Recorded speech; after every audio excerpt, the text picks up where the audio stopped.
Recording in progress.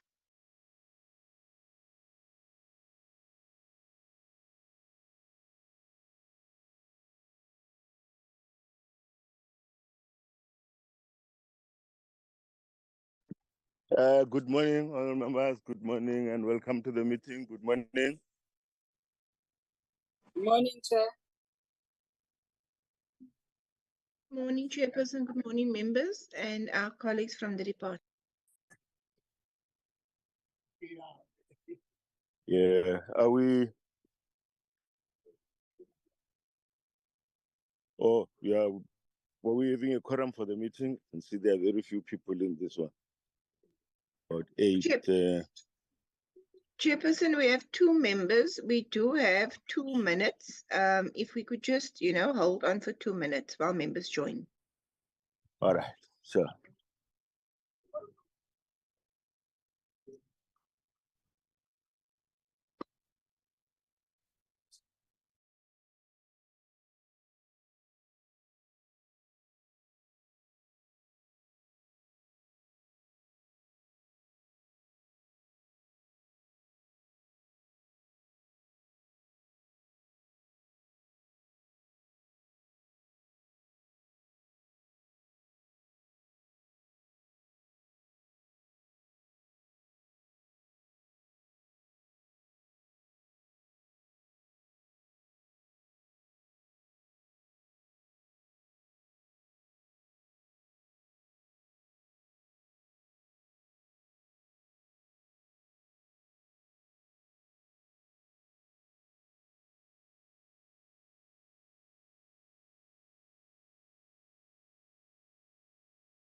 Yeah, man. I'm driving to Georgia from here.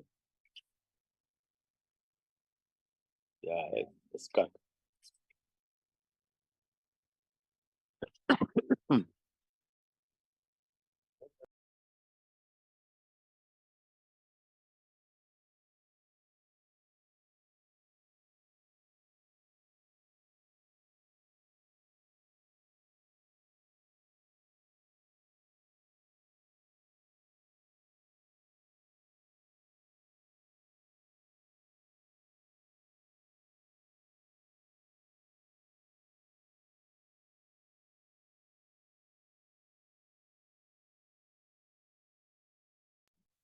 Good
morning, Chairperson. We have a quorum. We may start the meeting. Thank you. Yeah. Thank you. Thank you. Let me just check who.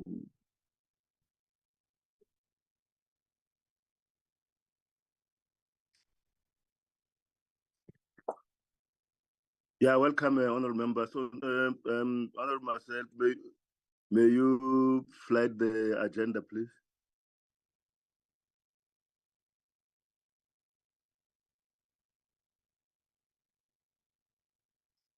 I'll do so, Chair. Fine.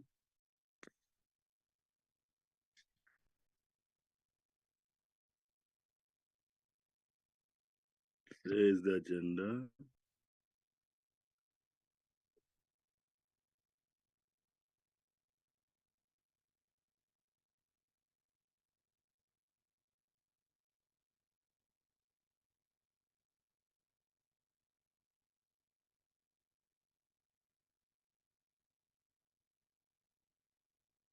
There's the agenda for the meeting, honorable members. Is there any comment on this or any? Chairperson Ntube moves to adopt the agenda as it is, Chairperson.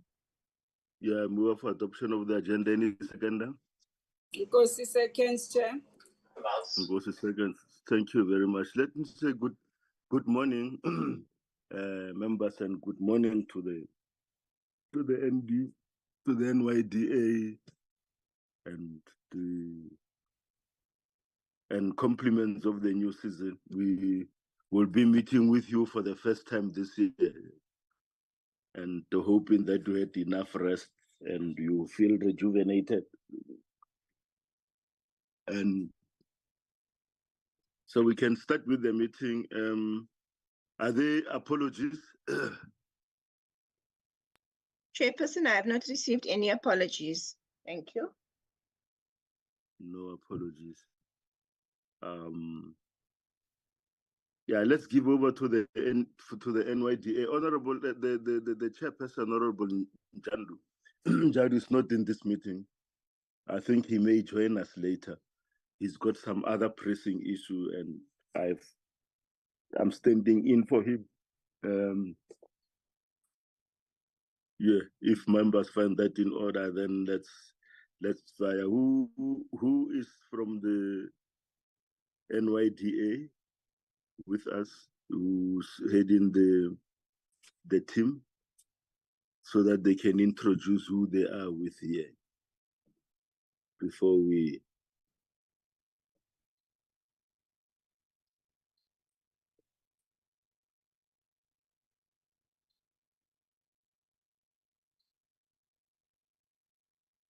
Excuse me, Chair. Department, you can go ahead.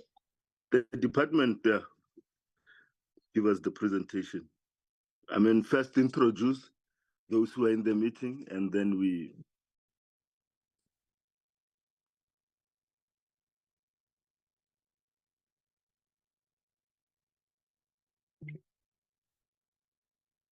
Is the department in the meeting, Marcel? Yes, Chairperson, they are. Okay, the Department of Women and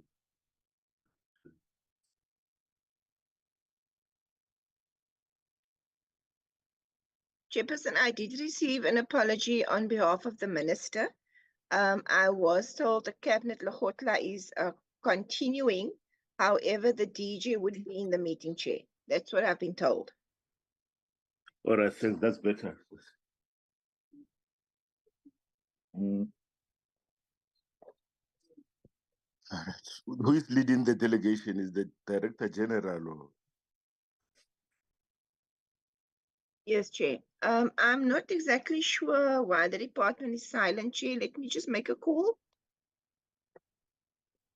Because Good then, morning. if they are not ready, I think we should call the meeting off because we're not going to wait here for people. We are here, Chair. Yeah. So please just say something that we still dealing with our gadgets. So, Bella, with this silence now, we don't know whether we are talking to ourselves or. Please. Apologies for Okay. that, Chair. My name is Emmanuel Khanaga. I am director in the department responsible for youth legislation and policy. I will be making the presentation for today, but I was told that the DG will speak before me, but I don't see her in the meeting. So I think with your permission, either we can wait for her or I can just dive into the presentation, and then when she joins, she can have a few words. Thank you. Yeah, but you see, this is real bad. So the very beginning, our first meeting with you, you don't even have head of department, the minister and the deputy. There's an apology from of the minister, but of the deputy, I don't know what's happening. The DG is not in this meeting. So who is taking ownership of this presentation? Were you given Were you given an appointment to do this, to lead this?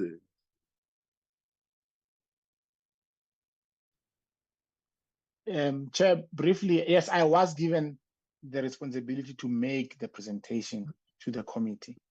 No, then it's okay. Yes. They'll join us later if they are, but usually we don't. We'll send people back if there is no HOD and there's no DM or minister. We'll send people back because we are all here in this meeting and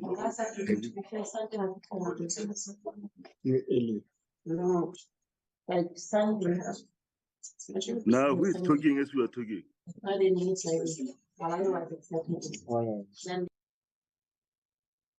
I see the DG is in the waiting room. All right, no, so you can continue. Give us the input, and then the DG will join us later. You may. She's in the meeting, Chair. You can. Over.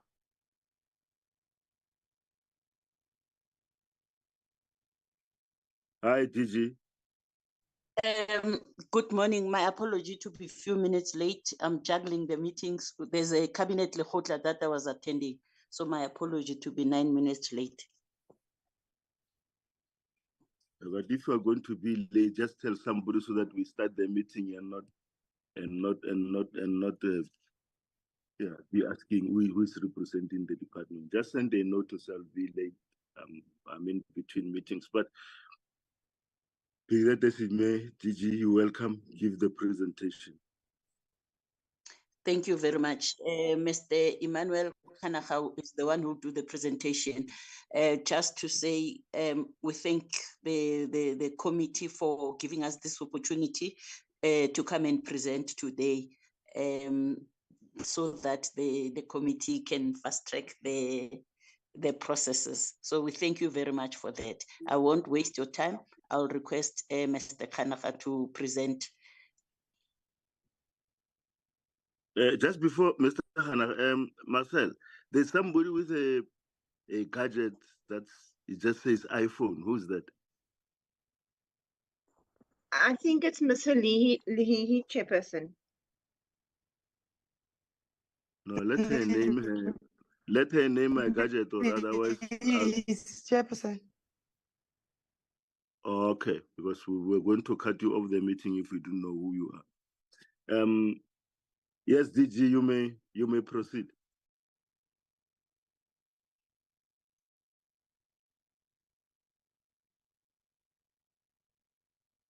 I can see there's a presentation on the screen, if I'm not mistaken.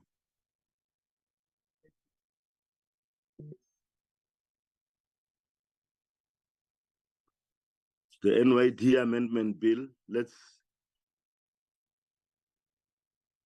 Yes. Chairperson, good morning to yourself once more. And also allow me to greet all of the honorable members of the Select Committee on Health and Social Services. Like the DG has said, to also appreciate the opportunity to come and present this piece of legislation to the Select Committee. We have undergone a long process of consultations as a department before tabling the bill in Parliament. And as you are aware, even after tabling in Parliament, the bill underwent further consultations before it got to this level.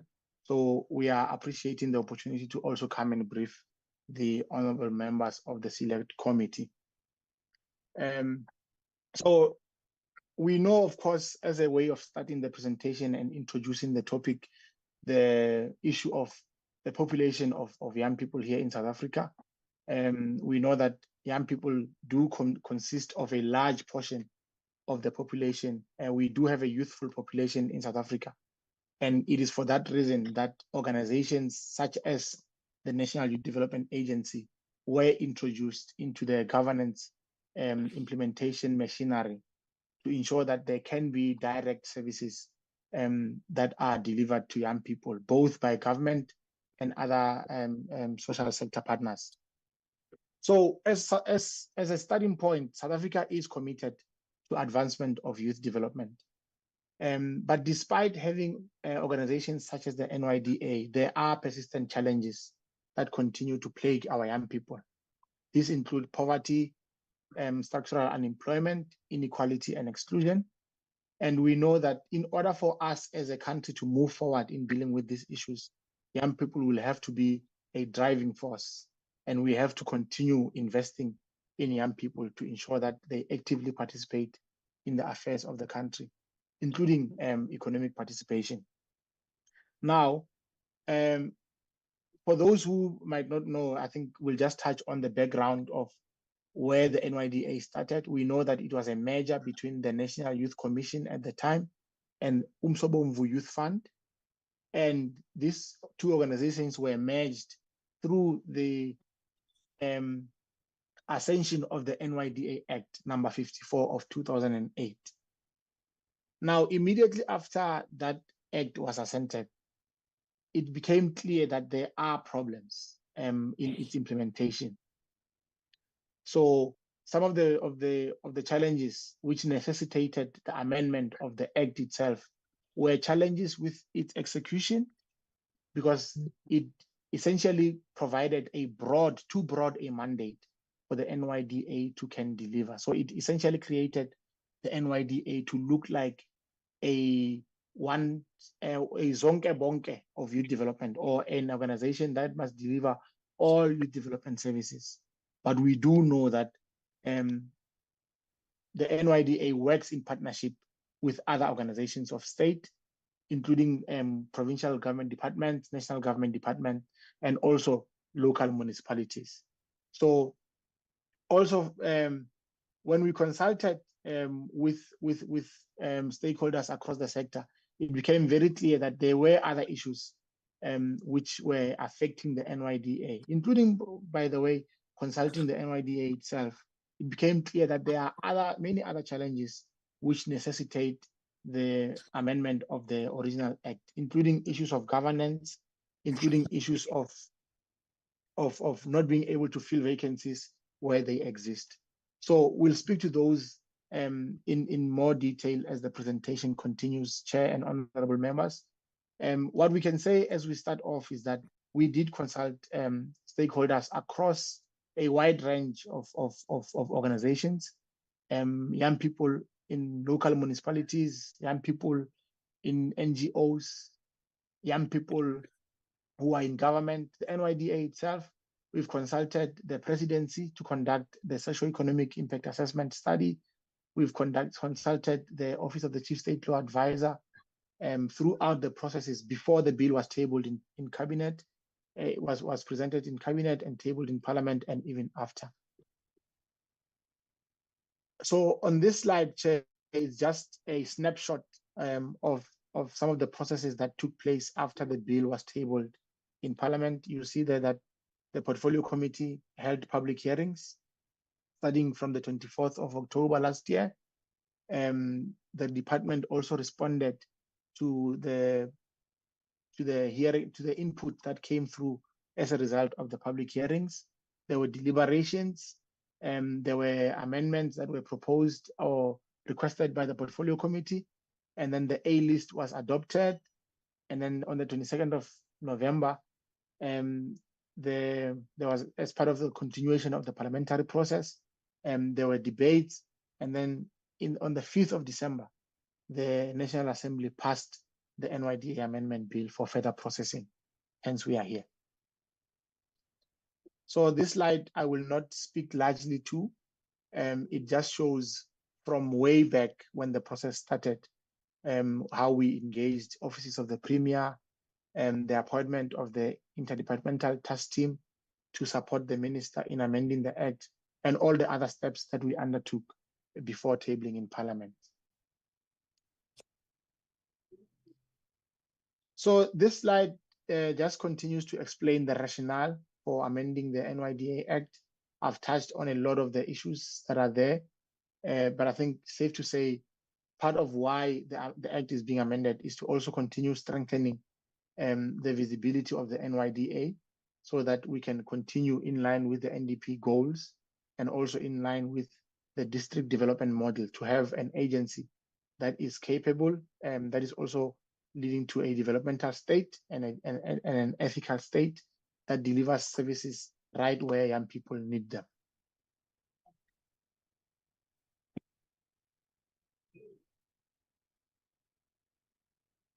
I'll jump the two slides that were there because they just expand on the process further. Now, these are the most important slides because they speak to the core of what the bill is about. So the bill aims to clarify the roles of the NYDA in relation to that of other key role players within the youth development sector. So if you look at the section that speaks to the objects of the bill and the function objects of the entity and the functions of the entity, it is very clear in terms of what is it that the NYDA will be implementing in the areas of skills development, in the area of funding, youth-owned enterprises, etc. So that continues to clarify the key programs that the NYDA will be implementing to ensure that they are scalable and they've got a high impact. These are, I'm going to list a few, but not read all of them. The National Youth Service, we know it's a critical program in the country, which enables young people to serve their communities while also gaining the skills that they need. Youth entrepreneurship, we know in this age of high youth unemployment, there are, of course, opportunities for young people to start their own enterprises. And then the functions of the agency will be to support the starting of those enterprises and also to ensure that those that need funding do get funding as far as is possible. Of course, the establishment of an offering of NYDA's products and services at provincial and local levels continues. And then enhancing good governance is very important. Additionally, the bill speaks about increasing the board members from 7 to 10. So those board members will be 7 of them who are voting members, who are appointed through the parliamentary process that we've all become familiar with. And then from those 7, 2 of them are designated as an executive chairperson and another as a executive deputy chairperson. And then The other 3 are essentially ex officio members. 2 of them represent the executive authority. They do not have voting rights and they are appointed from the department. And then the CEO is also will be an ex officio member without voting rights. The bill also speaks about the eligibility criteria for appointment of executive board members that I just spoke about. For example, that they must be 35 and below, and that they will serve a board term of 3 years, and also that they must have certain qualifications that are necessary to push the mandate of the agency. So they are not limited to youth development, they are not limited to issues of policy or social development or even public management. Any other qualification or knowledge or expertise which the committee that is appointed to oversee the appointment process of the board will deem necessary at the time based on the needs of the agency will then be considered. So the bill makes provision for members who turn 35 while in office to be allowed to finish their term, so that we do not introduce sort of instability in the board in case where a person turns 35 and then they have to be removed from the board and then replaced. So because they are appointed for their expertise, they will remain for the 3-year term and finish their term. So the bill also provides for board members vacancies to be closed, which was a critical gap in the original legislation. And then in certain cases, the bill provides for appointment of interim board members by the president on recommendation of the minister. And then it's also clear in terms of how long an interim board can serve for. So it's not an open-ended question. So the interim board will only be able to serve for a period of 6 months, because it is assumed that in that time, the parliamentary process of appointing a permanent board would have commenced and be concluded. The bill also provides for dissolution of the board where a large majority of board members resigns or is no longer able to discharge the responsibilities of the board. The bill also provides for establishment of board committees, including the Executive Management Committee, Human Resources and Remuneration Committee, Development Committee, the Audit and Risk Committee, or any other committee which the board may deem necessary for it to fulfill its functions. There's also an amendment in terms of what the original legislation was saying, in terms of saying that the status of youth report, which is a report that is developed by the agency. Initially, the original act was saying that it must be developed every 3 years. Now, the bill provides for the status of youth report to be developed every 2 years and then to be processed to Parliament by the President or by the Minister and then published after the parliamentary process, so that we can constantly have tangible and evidence-based information that can help in the policy space of youth development and also help in ensuring that the programs that we implement are impactful. The bill also provides for organs of state to assist the agency as may be reasonably required in fulfilling its functions. This will ensure that organs of state support the NYDA in the work that it does in order to ensure that we apply the intergovernmental relations framework that is already there prescribed by the Constitution. Of course, Chair, this is in summary what the bill speaks about. The bill also rearranges various other sections and subsections that were there in the original legislation. So in summary, Chair, the aim of the National Youth Development Agency Amendment Bill is to ensure that the gaps that are there in the original legislation are dealt with. So the bill aims to amend the NYDA Act of 2008 to insert new definitions It also amends provisions relating to the object of the agency. It amends functions of the agency. It also amends provisions relating to reporting by the agency. It also provides for organs of state to assist the agency. It provides for the governance responsibilities of the board, to provide for additional board members as discussed earlier, to provide that a board member who is appointed may not be reappointed for more than 2 terms, also provides for additional grounds for disqualification. So originally the legislation was talking about the issues of being in conflict with the law or being deemed of unsound mind. Now the bill makes additional criteria for disqualification of board members, including those that are found to be in conflict with the law in terms of gender-based violence or violence against women, but also those that abuse an office of trust and then are not necessarily convicted of a crime, but maybe there was corruption, etc., that they are suspected of or have been disciplined in an office of trust because of corruption and other crimes that cannot allow them to be in a position of trust. Additionally, the bill provides for filling of vacancies during term and also amend matters pertaining to the meetings of the board, to amend funding of the agency, and to authorize the minister to make regulations, as well as providing for matters connected therewith. So we had 30 minutes to make the presentation, Chair, and I think at this point we will come to the end of the presentation by recommending that the select committee note the content of the consulted NYDA amendment bill. Thank you, Chair. Thank you, honorable members. Over to you.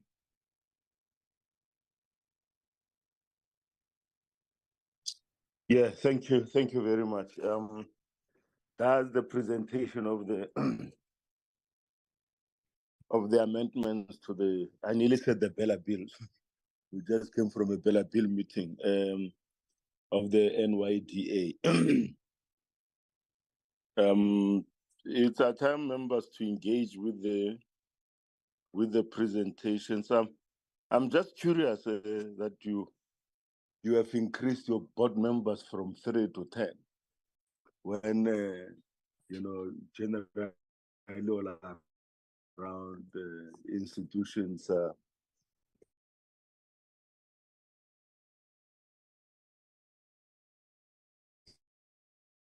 you know, review management structures, you know, and cost cutting and all those. What necessitated this? I just want the rationale behind increasing the number of board members to 10. What are the cost implications of that, and what value are they going to add? You know, that is not there now. Yeah, all members, those who have questions, and let's engage with the presentation.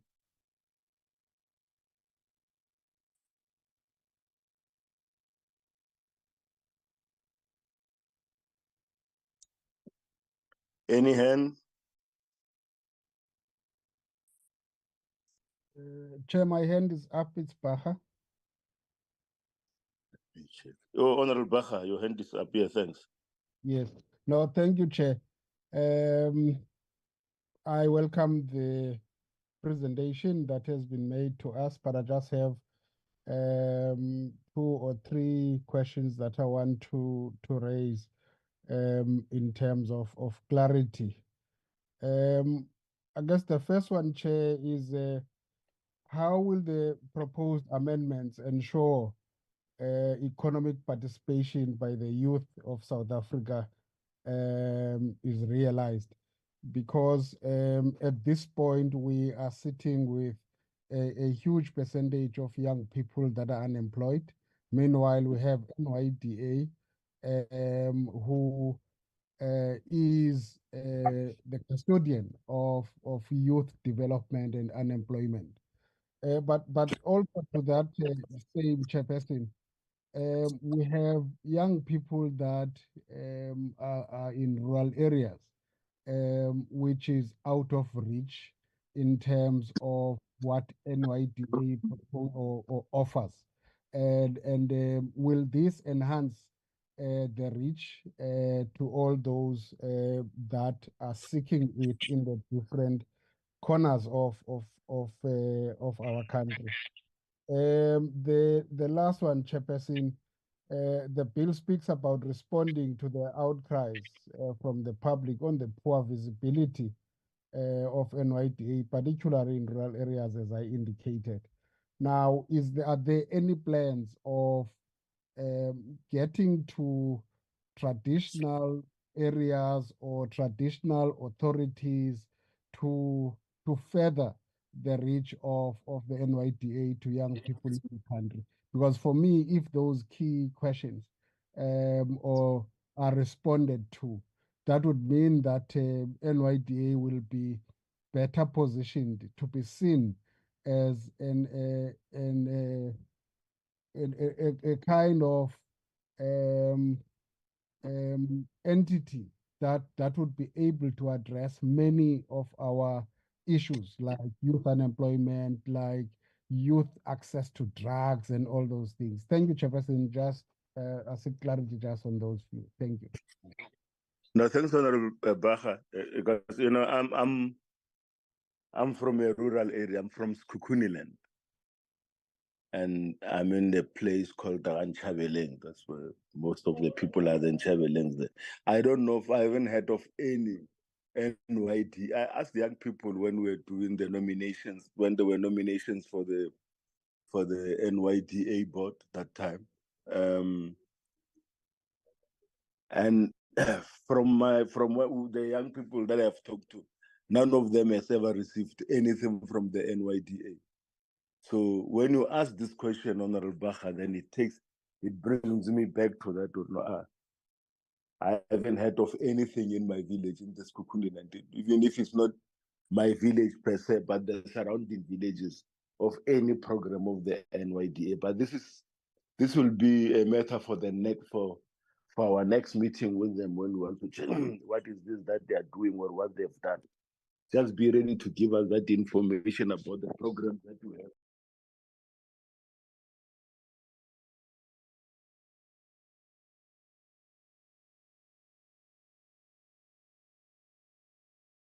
You may not have that information on your fingertips. This meeting is not even meant for that. Are there other inputs and questions by members?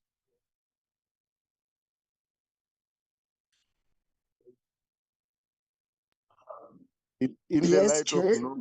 of Here, Chair. Yeah, Honorable Zube. Yes, Chair. Just one, Chair. There is on the proposed amendment, it says that the bill will provide for development of the status of the youth report every 2 years instead of 3. Initially, it was 3 years, so now it's 2 years. I just want to check, Chair, what informs the 2 year. Not maybe if they do it annually, so that they can review the same report that they will be providing.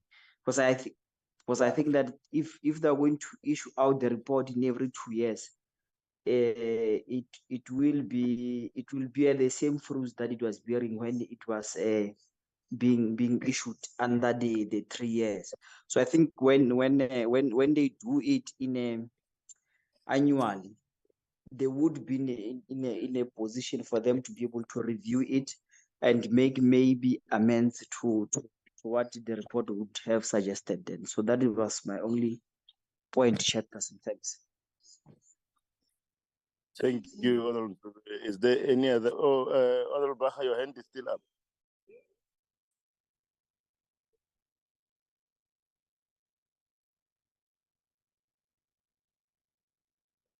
Okay, DG, you may respond to the matters raised by members. The clarity questions. Thank you. Thank you. Thank you. I'll respond to some, and Emmanuel will respond to the rest. The issue of why we raised the board to 10 and the financial implications.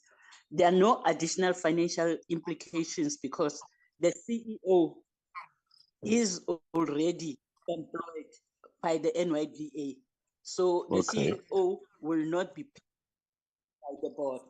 But the two representatives that represent the minister, they are paid by government, so they will not be paid. So there are no additional financial implications, but its purpose is to ensure that the whole process is coordinated properly.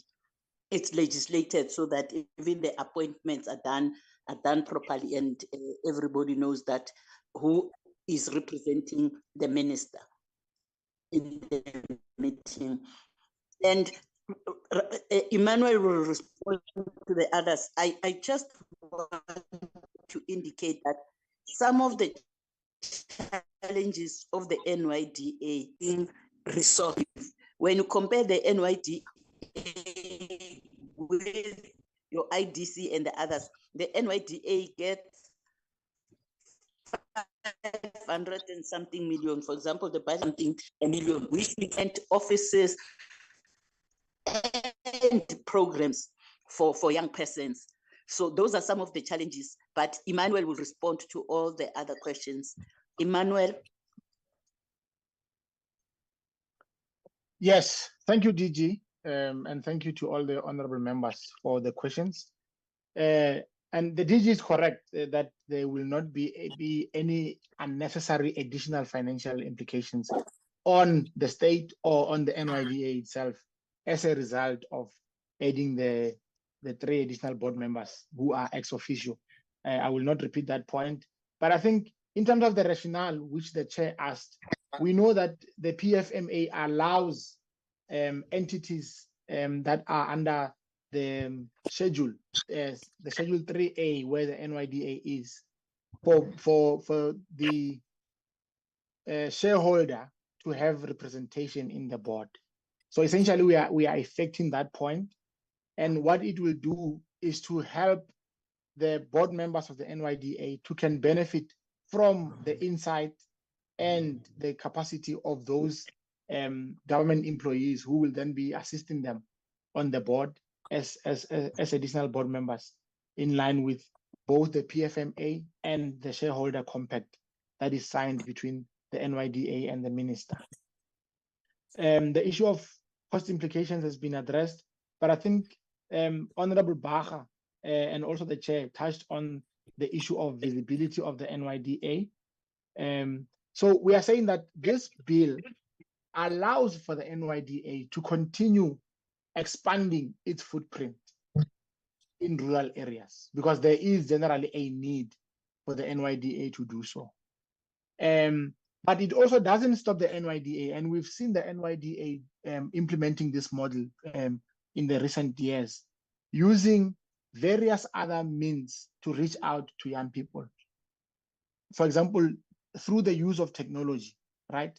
As far as is possible, the NYDA is utilizing technology to reach out to young people, where young people can go into a municipal office where the NYDA has set up a particular desk or equipment there, and they can access the services of the NYDA from that particular municipal office that is nearest to them. So that has shown, I think, dynamism on the part of the NYDA and flexibility by ensuring that they engage municipal offices, they engage even traditional authorities to ensure that where there is no full office, there can still be a way for young people to access services. So through using the technological means and advancements, and also through expanding further through the offices that they can still establish going forward into the future, we believe that the NYDA will be able to reach as many young people as possible in order for them to benefit from the services. We know that the NYDA right now is assisting young people with applications for NSFAS, young learners who just passed grade 12 and others. And that is done through collaboration with various other stakeholders. So that particular model will continue to be implemented. But I think what I can propose, Chair, is that the NYDA does brief Parliament on a quarterly basis in terms of the work that it does, but also in terms of their plans, their annual performance plans and other strategic plans. I think the select committee can also invite the NYDA, the chairperson and the hair collective, as well as the CEO, to come and provide a briefing presentation on some of these points specifically, and they can speak about this issue in much more detail than I can do. There was a question from Honorable Baha as well that spoke to how will the bill ensure that there is further economic participation by young people. So I think it's a very critical question that the Honorable Member is asking. So the bill under Section 5, amendment of Section 5, speaks specifically about that point of economic transformation, job creation, and entrepreneurial support of young people. But it also speaks about the other things that the NYDA must do in the areas of advisory services to young people to ensure that even as opportunities are being created within the NYDA and outside of the NYDA by government and other stakeholders, young people get to know about that particular information. Because sometimes an opportunity is there, but because somebody is not aware, they are not able to benefit from that particular type of opportunity. Now, the NYDA will continue with youth advisory and information services, and as well as various other interventions, including interventions to ensure that it assists young people to find employment, right? We know that the NYDA currently is working on the Presidential Youth Employment Intervention and various other programs around the economic recovery program that was introduced by the president. So all of those will need to be expanded and scaled up to ensure that young people can benefit from the opportunities that are there, but also continuously benefit from new opportunities that can be created by the agency and government itself. So in brief, economic participation by young people is very much core and center to the mandate of the NYDA as is provided for in the current bill that is being tabled before the members. I think there was another question from Honorable Ntube, which was the last one that I noted on the status of youth report, what informs the 2 years. I think what informs, the reason why it was moved from 3 years to 2 was to ensure that the data that is gathered is not too old by the time that it is gathered. I think the main thing is that the status of youth report is a research program which aims to generate research and data that is fresh, that is relevant, that is credible, which can then be used to inform programming.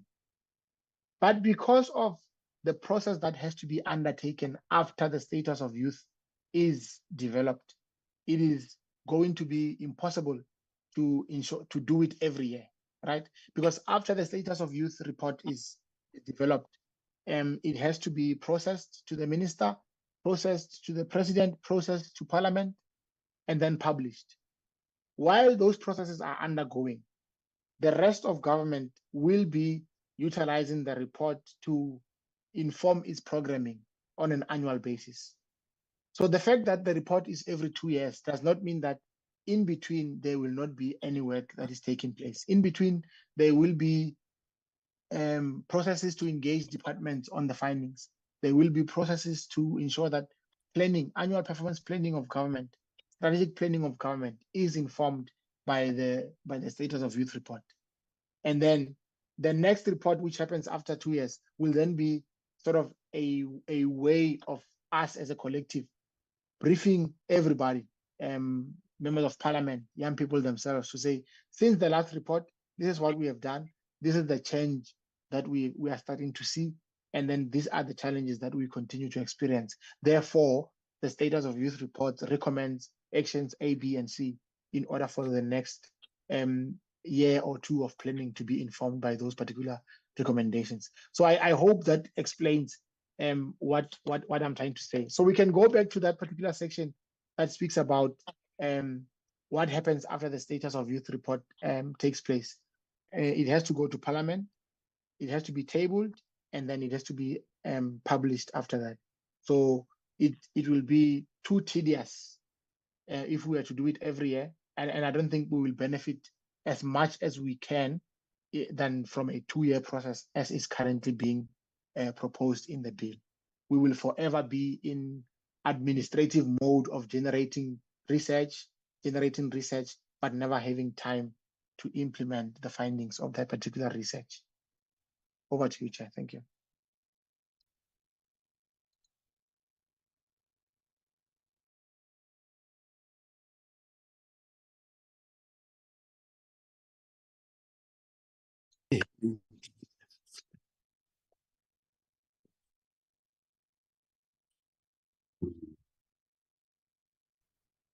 I don't know if the chair is muted.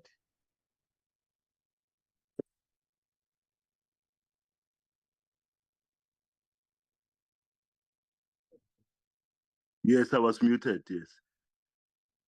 Am I audible now? Yes, you are, Chair.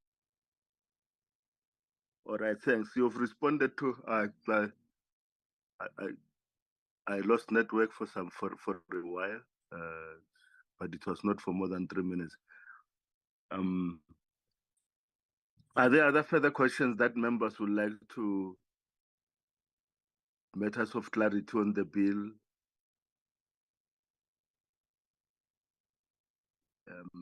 No, there is none. And in the absence of no further comments on bill, we'll call it a day. Unless if there's something that members want to raise pertaining to this amendment, to this NYDA bill.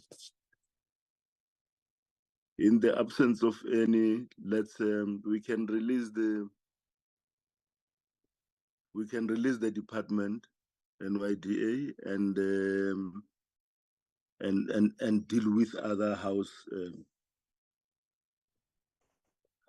matters. Thank you very much, Chair. Look at Thank the you very much. Thank you. Bye. No, you're welcome. You can all leave the meeting. If you wanna just listen, you are also welcome to stay. Here are the minutes of the. Thank you, Chair. Thank you. It's minutes of the meeting of the 1st of December.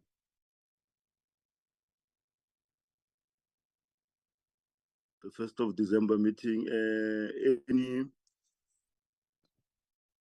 Any issues that members want to raise on this minutes?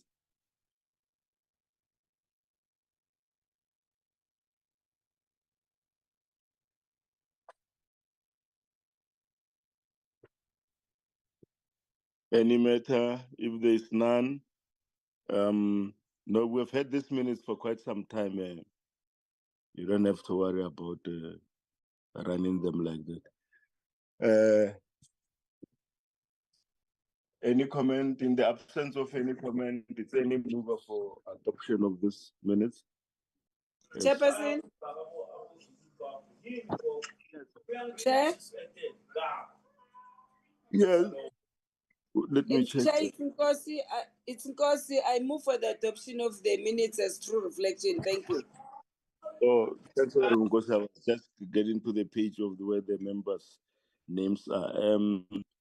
Honorable Nkosi moves for adoption. Any seconder? I'll call for a seconder when I don't hear any objection. Any seconder for this? For adoption of the minutes?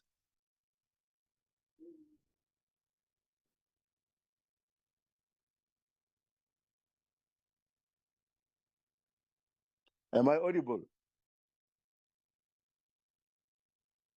You are, Chairperson. Yes, Chair. Yeah, I'm saying Honorable Nkosi has moved for adoption of the minutes. Is there any seconder? Seconded, Chair. Ndongeni. Okay, thank you.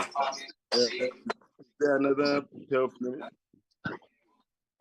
Any other Chairperson, we've come to the end. We have from no your- further minutes, Chair. Thank you.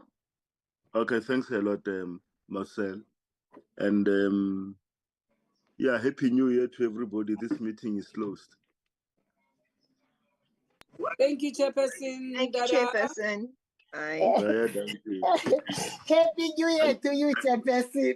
Khane, it's too. Yes, Okay. It's Khan. Ah, It's I'm Khan too. going to Cape Town.